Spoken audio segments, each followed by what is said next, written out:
Halo kawan, jumpa lagi dengan Mr. Pinggo. Dan sekarang kita waktunya Katekismus. Pertama-tama seperti biasa, kita mereview dulu pertanyaan-pertanyaan yang lalu ya.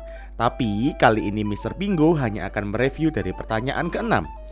Pertanyaan ke-6 adalah, bagaimana kita dapat memuliakan Allah? Jawabannya, kita memuliakan Allah dengan menikmati Dia, mengasihi Dia, mempercayai Dia, dan dengan menaati kehendaknya, perintah-perintah dan hukumnya. How can we glorify God? We glorify God by enjoying Him, loving Him, trusting Him, and by obeying His will, commands, and law. Minggu ini kita masuk ke pertanyaan 7 ya, yaitu apa yang dituntut dalam hukum Allah? Jawabannya adalah ketaatan pribadi yang sepenuhnya dan terus-menerus, bahwa kita mengasihi Allah dengan segenap hati, jiwa, akal budi, dan kekuatan kita, dan mengasihi sesama manusia seperti diri kita sendiri. Yang dilarang Tuhan tidak dilakukan, dan yang diperintahkan Tuhan selalu dilakukan.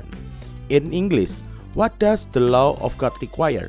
That we love God with all our heart, soul, mind, and strength, and love our neighbor as ourselves. Coba kita buka ya di Matius 22, 37-40.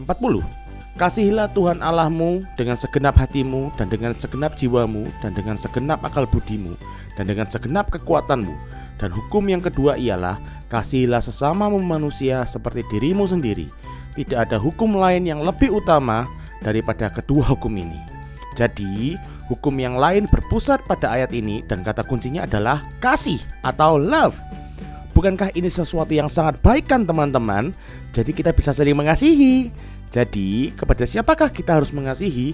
Pertama, kita harus mengasihi Tuhan. Tapi bukan karena kita dulu yang mengasihi Tuhan loh. Tuhan yang terlebih dahulu mengasihi kita. Dan dengan demikian kita dimampukan juga untuk mengasihi Tuhan. Kita seharusnya mengasihi Tuhan dengan segenap hati, jiwa, akal budi, dan kekuatan. Yang artinya adalah Tuhan tidak hanya ingin perbuatan kita yang baik, tetapi Tuhan menginginkan bahwa hati kita benar saat melakukan perbuatan-perbuatan baik tersebut. Dan yang kedua, kita harus mengasihi sesama manusia. Sesama manusia ini siapa ya? Bisa orang tua, guru, kakek, kakak, adik, om, tante, teman-teman sekolah, teman-teman Rocky, dan bahkan musuh-musuh kita atau teman-teman yang pernah jahatin kita. Mr. Pinggo kasih contoh ya, dan kalian dengerin. Suatu saat Abi berantem sama adiknya Bella karena berebut boneka.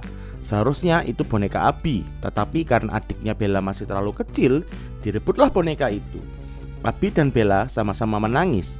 Lalu di saat mamanya melihat, mamanya menyuruh Abi untuk minta maaf ke Bella. Gimana menurut kalian?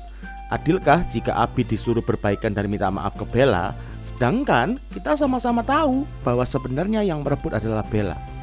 Nah, Mr. Pinggo kasih tahu ya, apakah berbaikan dan minta maaf adalah perbuatan yang baik? Baik bukan? Nah, jadi sebaiknya Abi nurut sama mamanya atau tidak?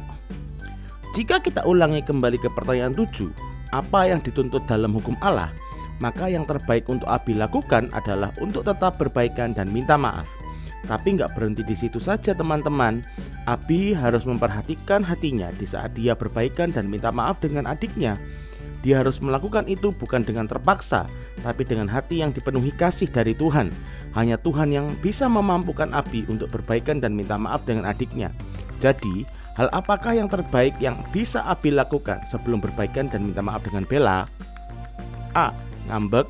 B. Berdoa dulu. C. Tidur. Yang mana jawaban yang terbaik menurut teman-teman? Yes, B. Berdoa dulu. Mr. Pinggo harap kalian mengerti dan melakukannya di rumah ya. Jika ada kasus-kasus yang kalian alami sehari-hari baik dengan orang tua, saudara, siapapun juga, hati yang dimampukan Tuhan selalu untuk melakukan yang terbaik. Itu doa Mr. Pinggo untuk kita semua. Sampai jumpa minggu depan. Jesus bless you.